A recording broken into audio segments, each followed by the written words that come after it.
The world is grand, magnificent, immense, and unknowable.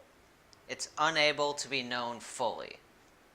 Nobody knows where every atom in the universe is or what every different thing means, and no individual or group of people ever will.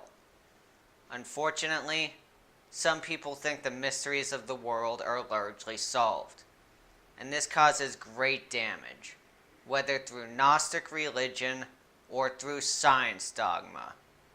Not the scientific method, mind you, but science dogma. God often serves as a stand-in for the unknown. People say God only knows to distinguish what they know from the unknown, or God. This is a vital tool, because without a way to isolate the unknown, one must understand everything before they can understand anything. You might understand that gravity makes things fall down, and that is a useful piece of information if you accept the uncertainty surrounding it. But if you don't, you cannot integrate that piece of information until you understand that gravity actually draws smaller objects to bigger ones. And if you need more certainty still, you cannot use that piece of information until you understand microgravitational waves and black holes and every other intricate detail that we might not even discover for centuries. A person willing to accept that gravity makes things fall down gets that useful piece of information much quicker and with less effort than one who demands more certainty. If you can't just accept the unknown as unknown, it seems to be everywhere, and it becomes overwhelming. It seems there are too many questions to be answered to do anything at all. This can lead to a sort of paralysis. Why would you go to work today if you don't fully understand how the currency you're being paid in might fluctuate in the next week, month, and year?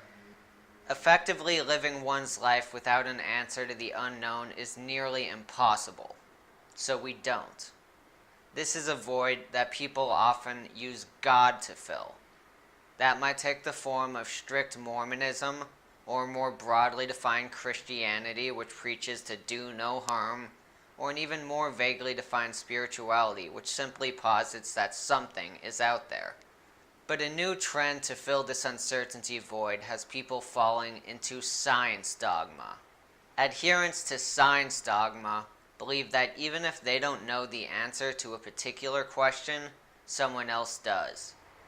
Even if the top experts in the world don't have the answer, it's just a few years of research away from being solved.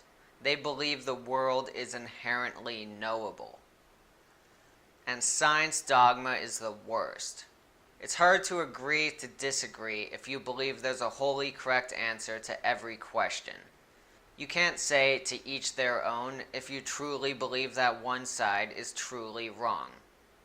If you believe that everything is knowable, then there must be something wrong with the person you disagree with, and it becomes easier to place blame on the individual. Science dogma also creates systemic power balancing issues. An adherent is not free to form his own opinion unless it conforms with the generally accepted views of science dogma. This centralizes power in the hands of those who purport to speak for science at large. And centralized decision-making power creates the likelihood of abuse and corruption. These are a couple of the problems that science dogma causes. Even a belief in evangelical Christianity would lead to more open-mindedness and a more fair exchange of ideas. But that is not the answer. We must simply acknowledge that uncertainty exists, and that's okay. And we should live our lives in that part of the world that we do understand. Thank you.